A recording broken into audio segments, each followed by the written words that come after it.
Welcome to Get the Balance Right, a podcast for creative entrepreneurs looking to grow their business in a healthy, sustainable way. I'm your host, Heather Zeitzwolf, CPA and business advisor. Each week, you will learn actionable steps to streamline your processes, increase your profits, and make a bigger impact as a purpose-driven leader.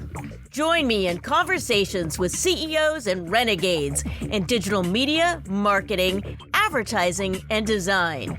Want to ignite your passion for business? Then let's get started.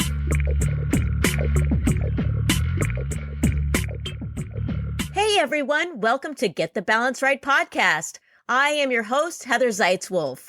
If this is your first time listening to this podcast, then I am thrilled you're here to check it out.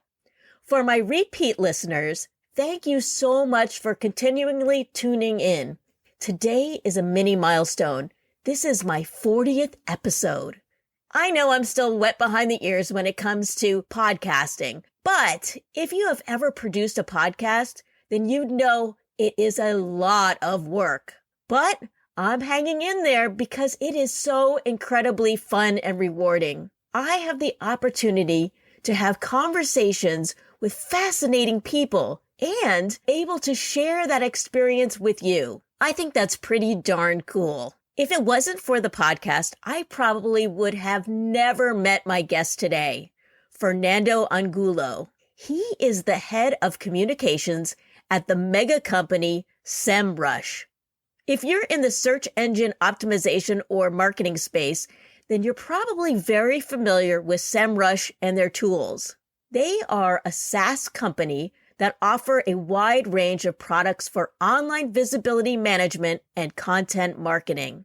Their popular software packages range from free to enterprise and include tools such as the Site Audit Tool, Keyword Magic Tool, and a wide range of other tools for analysis and tracking. For some of you listening, SEO is your jam. However, for the rest of us, it can be confusing and overwhelming. In case you're not hip to the acronym, SEO stands for Search Engine Optimization, and SEM, or SEM, is Search Engine Marketing. If you're not sure what the difference is, don't worry, we will cover this in the show. Regardless where you fall on the SEO understanding spectrum, this episode has tons of juicy information. If you want to learn more about this subject, you should check out the article on SEMrush's blog called How to Create SEO-Friendly Content, where they break it down into 9 steps. They also have a wonderful free downloadable infographic which explains these steps in great detail. I have links to all of these in the show notes. In that article, it explains that SEO starts with keyword research. Keywords are the terms that people enter into search engines to find information on a topic. Are you like me? Do you develop content without ever thinking about how it will be searched? I really think I screw this up.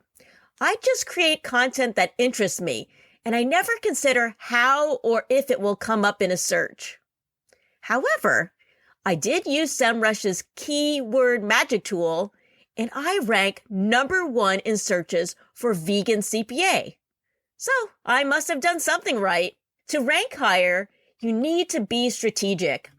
By using the right keywords, you can increase the number of potential buyers who interact with your content. Google recommends that you think about the words that a user might search for to find a piece of your content. A great resource for this topic is the marketing book, They Ask, You Answer by Marcus Sheridan.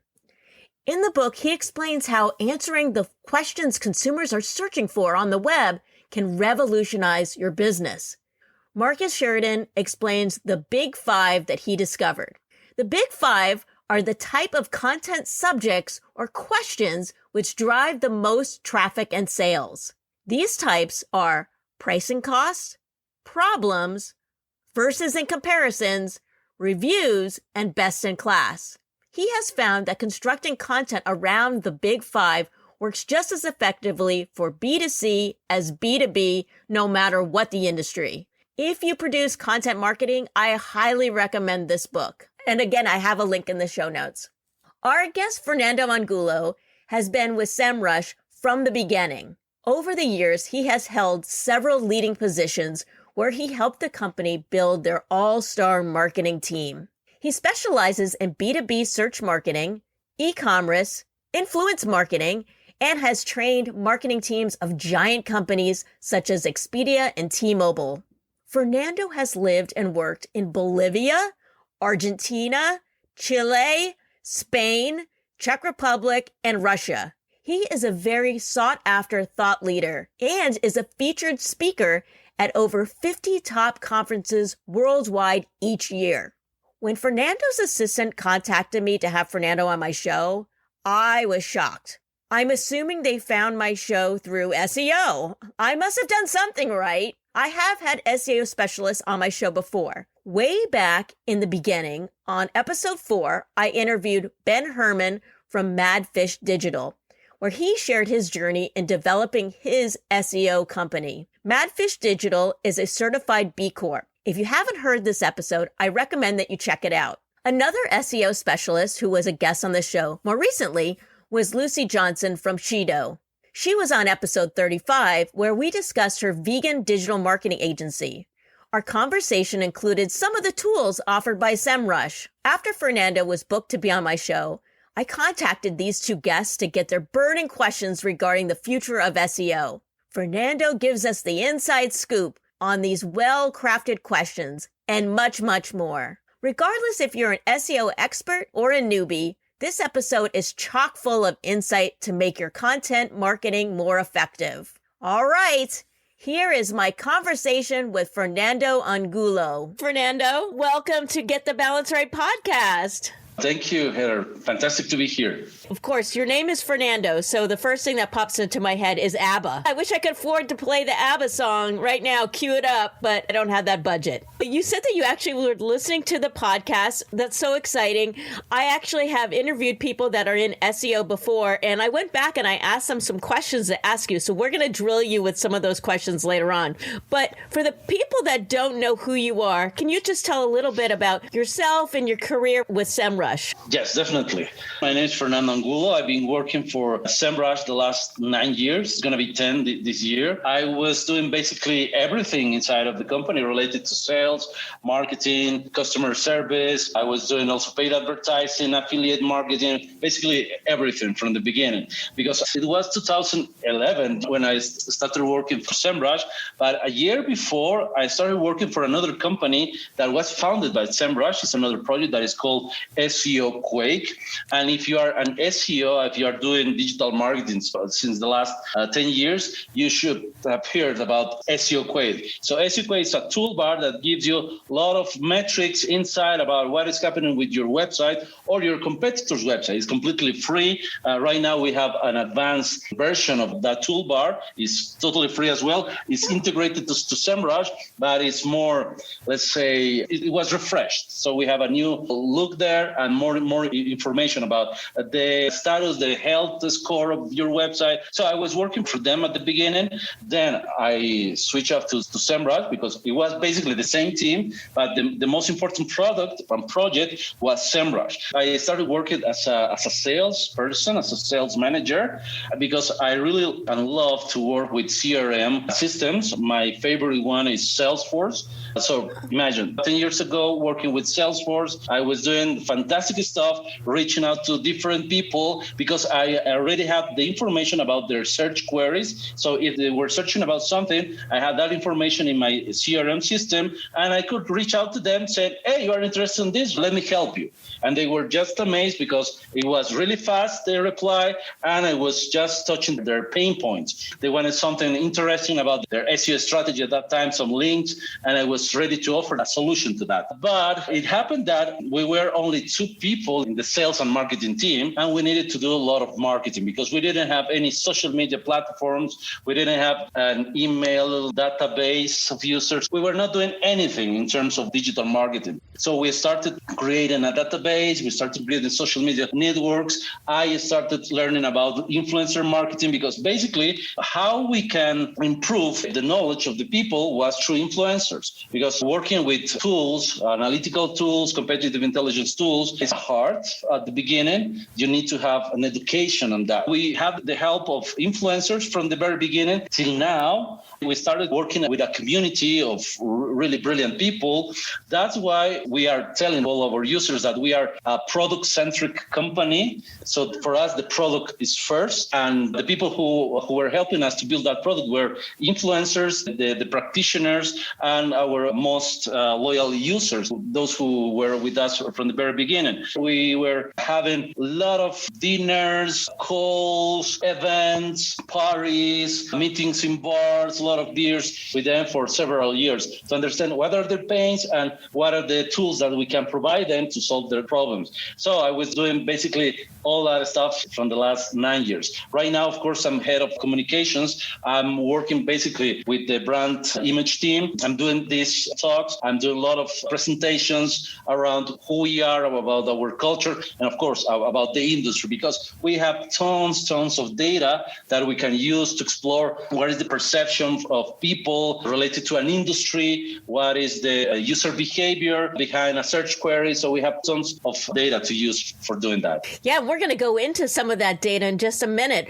But for the people in the audience that don't know the difference between SEO and SEM, I would like to clarify. Now, is that something that's like the difference is maybe organic search versus paid search, or how do you differentiate those two things? Yes, actually, there are many ways to define that, because at the beginning, also I was thinking that SEM is only related to paid advertising, to paid search. But when we were growing with different channels, so we have right now multi-channel strategy, and we understood that SEM is search engine marketing, and that covers basically everything that is related to search engines. And you are doing also paid advertising in social media. So that's not related to search engines. So that's not the correct way to define it. So SEM is all the activities, all the digital marketing activities that you are doing to have more visibility on search engines. But PPC or paid advertising, it can be related to search engines, to social media, and to the classical channels that we have, television, radio, and so on. Oh, okay.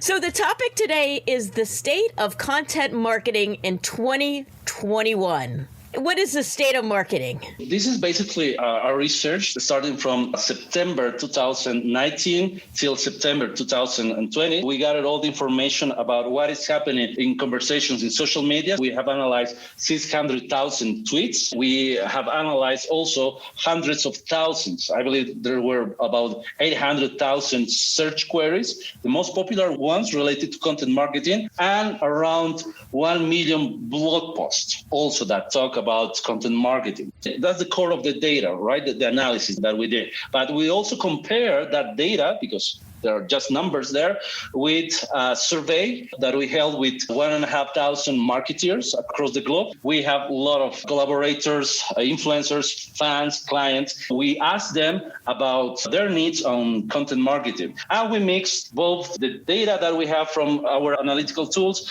and the data that we held from our influencers. And basically, starting from conversations that we're having during the last year on social media, when someone was mentioning content marketing, they were mixing that. So they were adding to that hashtag, for example, content marketing, the hashtag digital marketing. That's the number one. The second position is for marketing overall. And the third one, the most popular one, was SEO. So for us, that was the big thing, right?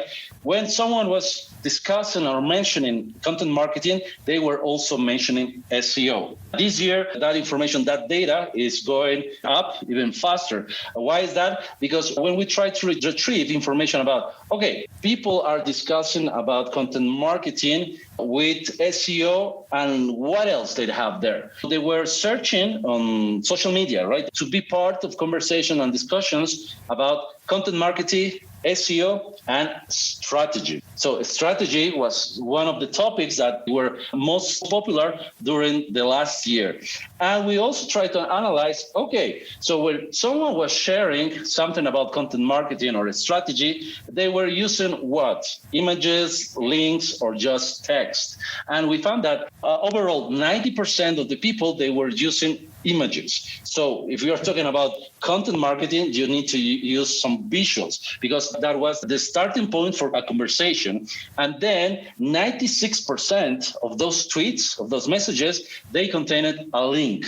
People sharing their content with an image and with a link. So 96%. Why they were sharing so many links? Because that's the way you can promote your content. That's the way that people can find your content. Now, I've always heard that video is the thing to have rather than images. Video takes a lot longer to produce. But do you think video would be more clickable than just an image? What are you finding in your data? Yes. When it comes to visuals, right? Images are really good. At least if you have a single image, the amount of unique page views to that link that you will have there is going to be twice more than if you don't have any links at all. You need to have images and a link. But when it comes to videos are the next big thing. Why is that? Because videos, specifically small, short videos, are really good. How videos are performing? In terms of our data, we saw that if you are including in your tweets, in your conversations, at least one single video with a maximum 10 seconds,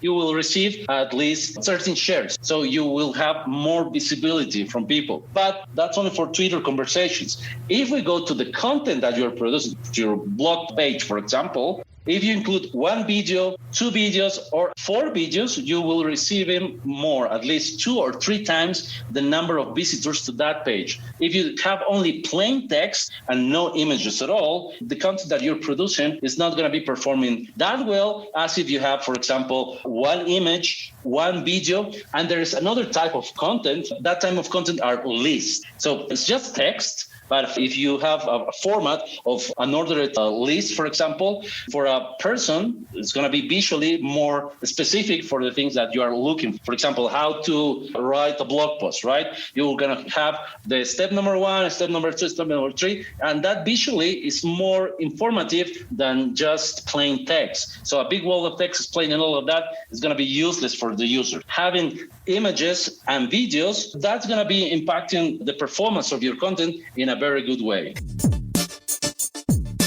Hey there, this is Heather. I hope you're enjoying the podcast. And if you are, if you wouldn't mind, please hit the subscribe button now. That way you'll never miss an episode. All right, now back to the podcast.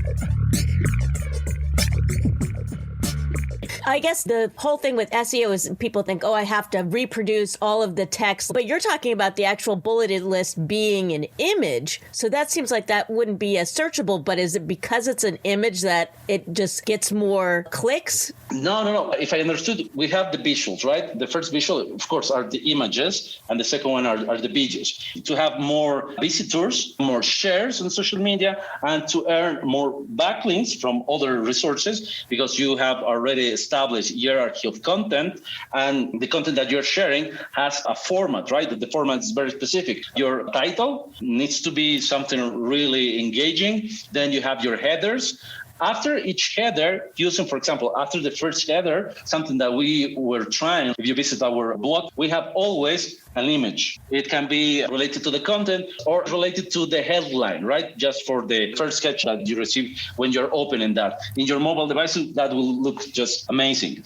So you have the images, you can use the videos, but another type of content that is really good to have, it will impact the performance of the content overall, is text, but in form of a list. That's the content that is really good for having more shares, more visitors, and for more backlinks. Another thing, you can have the image and the list, or the list and the image. Yes, it's not the list inside of the image, because you can build an infography, and infography are really good to share, but it's an image, right? But you need to have the text in the format of a list. One list is good, 2 lists are great, 3 lists are just the correct choice. Why is that? Because following the data behind our research, we saw that if you have one list, you will have 2 times the amount of visitors. If you have 2 or 3 lists, you will have 3 or 4 times the amount of visitors. Why is that? Yeah, why is that? When you're creating a list, and inside of the header or the title, you are adding those keywords, the H1, for example, how to, or guide to, or for example, what is. Google is taking those keywords to build feature snippets. So feature snippets are a part of the SERP features. Actually, they are the best part of the SERP features because, for example, how to tie a tie. I'm seeing a list of the steps of how to write a tie in a box. That box is called feature snippet. And I'm going to receive an image that is meant to be for that specific feature snippet. The size of that box is half of my screen. It's really huge. It's really visual. And you are receiving the position 0 on the SERP result.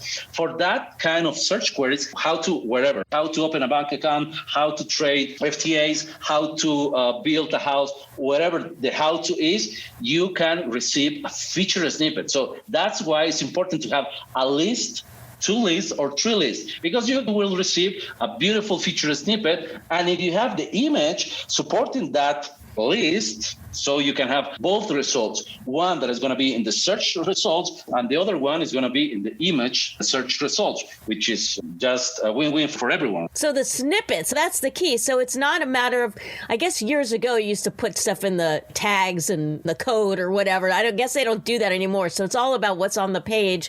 And as far as the title, you guys at SEMrush, I'm sure there's other places where you can search to figure out what kind of title will drive the most clicks. So how does that work exactly, and what products do you have to do that? Basically, the core functionality of SEMrush since the beginning of our lifetime was SEO. And one of the tools from the beginning was keyword research. Now we have a really powerful keyword research that we call a keyword magic tool. Why is magic? Because you can just enter a generic keyword. Let's say you are selling bicycles, right? And the generic keyword will be bicycle. But if you have a business and you want to sell bicycles, nobody in their logic mind will search bicycle or bicycles.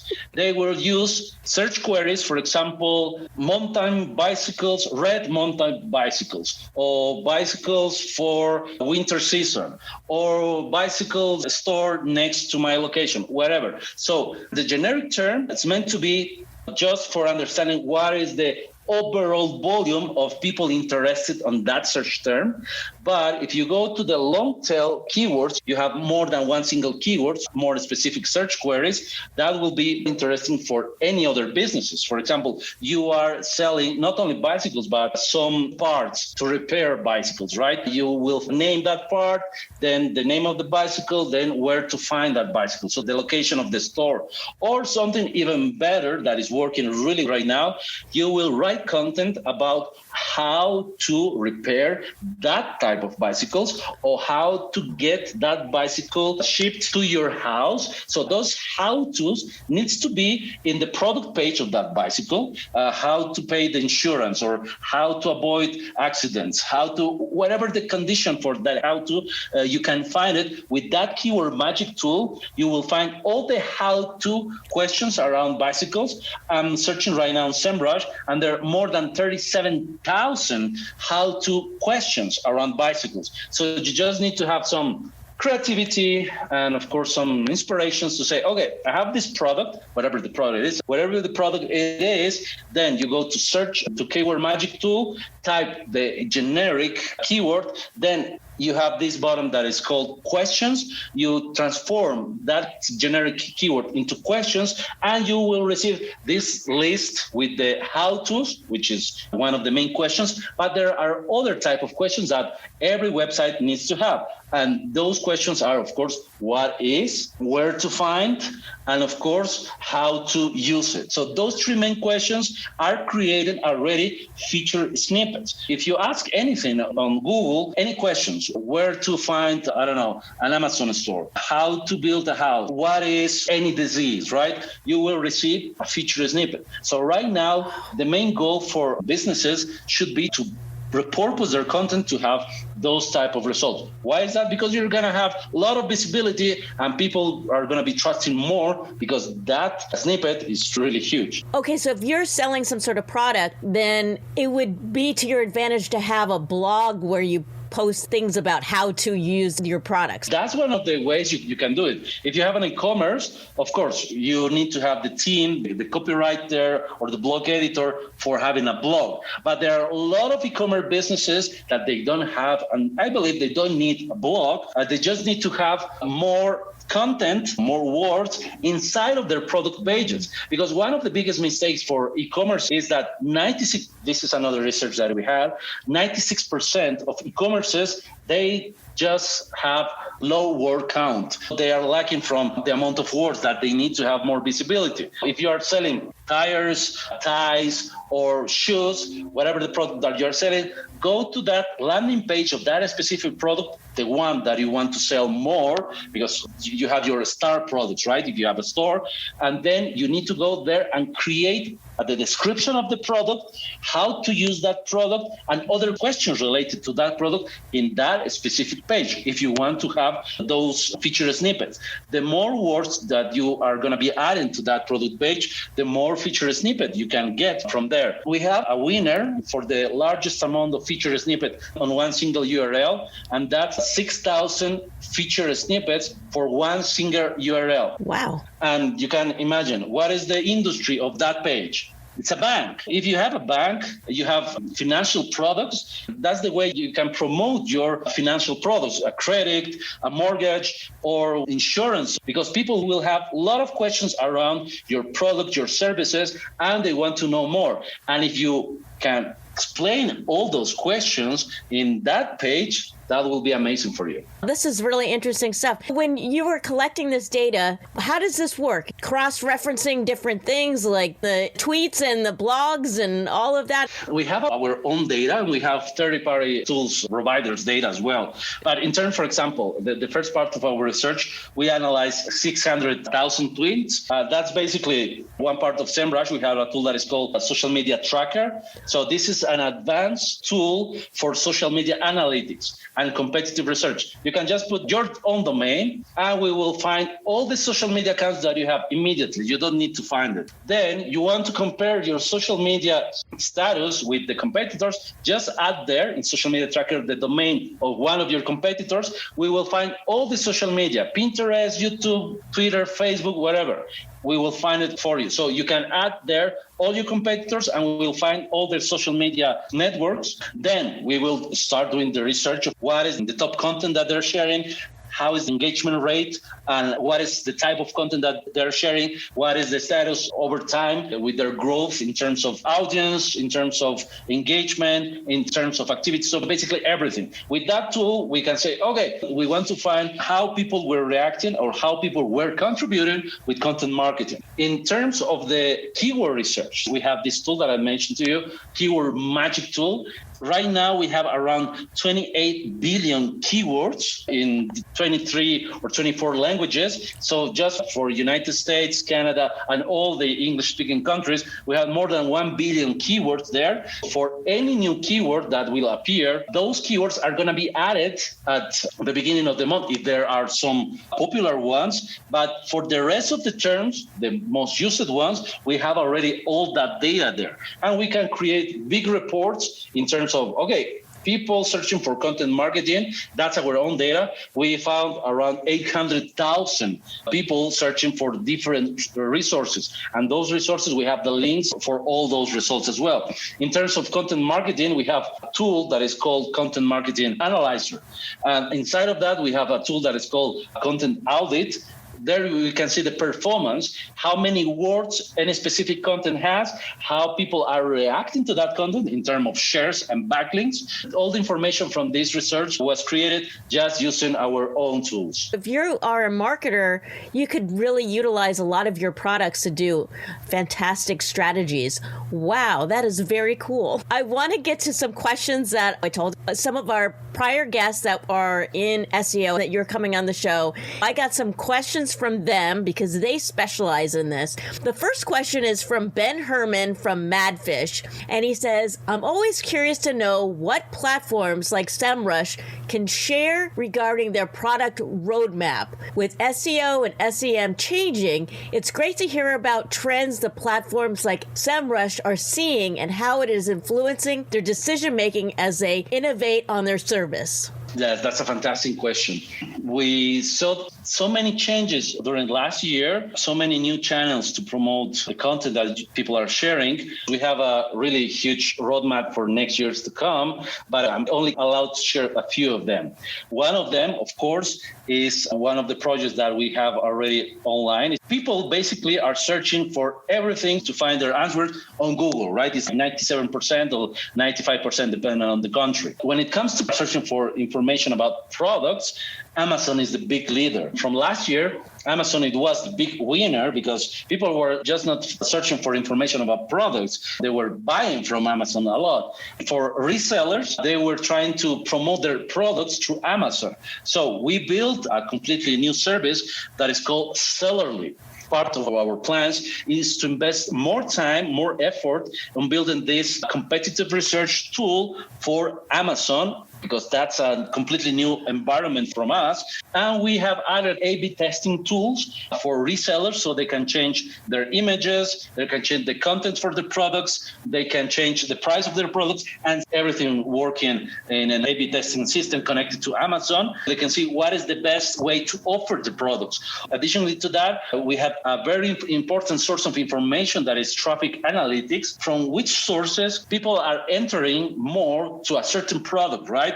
They're entering more from YouTube, they're entering more from Instagram, they're entering from even Google. So what are the best sellers from Amazon store? We already integrate that information into that tool that is called Sellerly. So that's one of the projects that we are working a lot right now. The second project is related to, of course, journalists, PR teams. We have acquired during the last year a company, a tool that is called Prolly. So Prolly is a CRM, it's a database for journalists, so they can have all the connections from the big media outlets, small media outlets, to promote their content through them.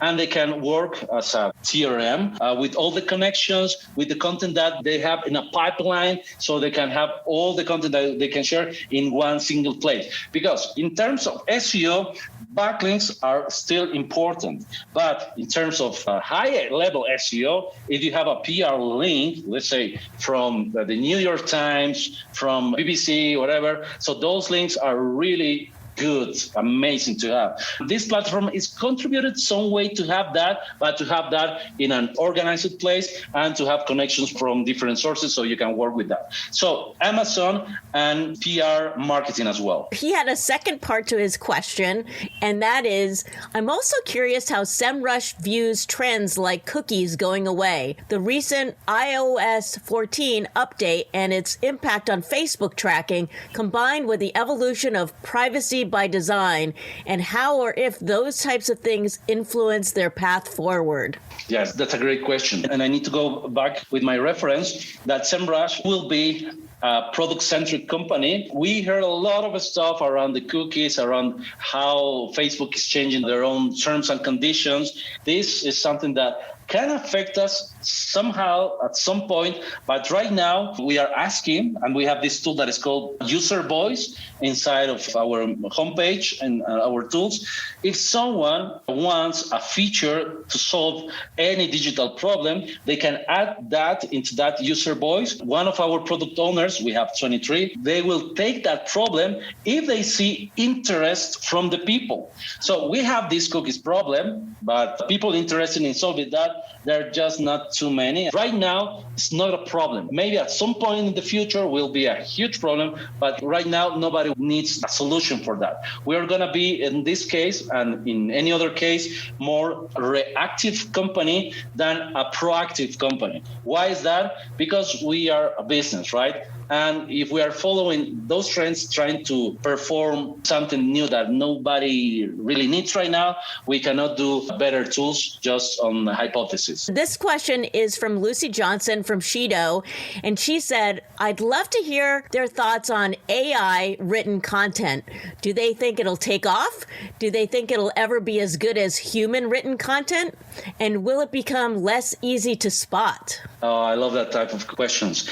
The professional answer to that and my personal answer, well, in my own opinion, I saw many tools that are working with AI writing content. It was a couple of years ago, it was the Brighton SEO, one representative from Google, and another guy from an AI company that was asking if Google can identify if the text was written by an AI. And the person from Google, they were telling that, no, there is no way we can detect any robotic content creation. This guy from the AI company, he was already publishing a blog since the last 5 years with an AI, and he was ranking that page without any problems. And actually, that was something that the guy from Google would say, okay, maybe that could work. Yes, so that was something really outstanding. This guy was the creator of that tool.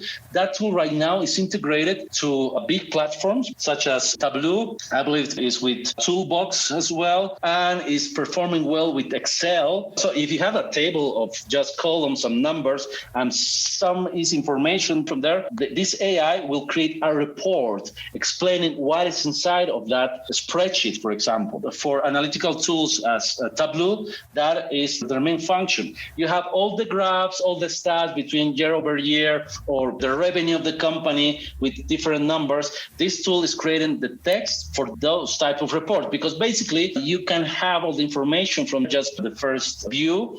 But if you have a report based on that data, that's amazing. And that's something that is working really well right now. Also, I'm using this artificial intelligence tool for creating presentations. That was one of my key findings when I was creating a presentation, because I really love Google presentations or PowerPoint.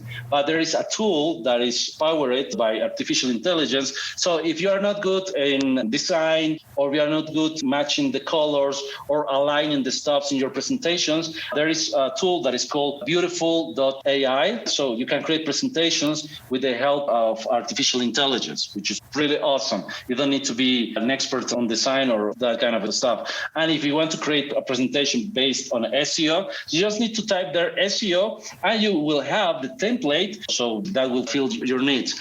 And if you are trying to identify the best tools for you, you just need to decide on the goals that you want to achieve. For having more online visibility, you definitely need to use tools. You definitely need to work more with analytics and with data. That's why you need to use Google Analytics, your Search Console, and a third-party tool to understand better the whole level of perspective of your niche, your industry. That's where SEMrush came closer to you. You have lived and worked in Bolivia, Argentina, Chile, Spain, Czech Republic, and Russia. Wow. Where are you originally from, and why did you move around so much? I'm originally from Bolivia. My father is from Chile, and I moved just for studying in school to Argentina. But at some point, when I was trying to apply for an university, okay, I will go to Spain, basically for Spanish, but I wanted to apply for something more difficult for me, because I was speaking Spanish at that time, and I had three options. The first option was China, the second was Malaysia, and the third one was Russia. I didn't have any idea about Chinese, and I thought, oh my God, 400 letters or hieroglyphs in their alphabet is just not possible. Malaysia, I have zero idea where is Malaysia. And the third one, Russia. Of course, Russia was one of the major countries when it was the Soviet Union. But at that point, I was thinking about, okay, speaking Russian, having a Russian university degree, that sounds like challenging. So I moved to Russia. And also in my city, we never had any snow. That was also something that I wanted to have. You have a master's in finance and economics. So how did you go from that into marketing? Oh, that's a really cool story. I was studying world economics.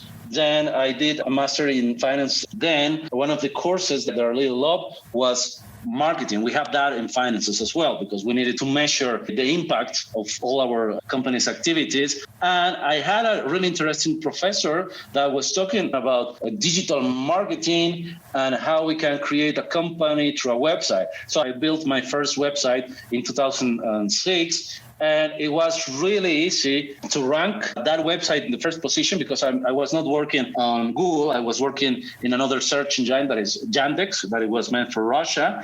And basically, you only need keywords and links at that time. Right now, it's more complex. But that was my first encounter to the digital marketing environment. And I really loved that specific course I had in finance. This has been so fun having you on the show. Thank you so much for coming to Get the Balance Right. Thank you for this time. Have a great day.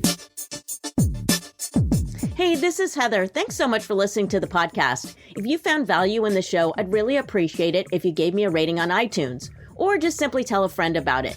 And if you're interested in learning more about my profit advising and coaching, please set up a discovery call by using the link in the show notes. All right, thanks so much and see you next time.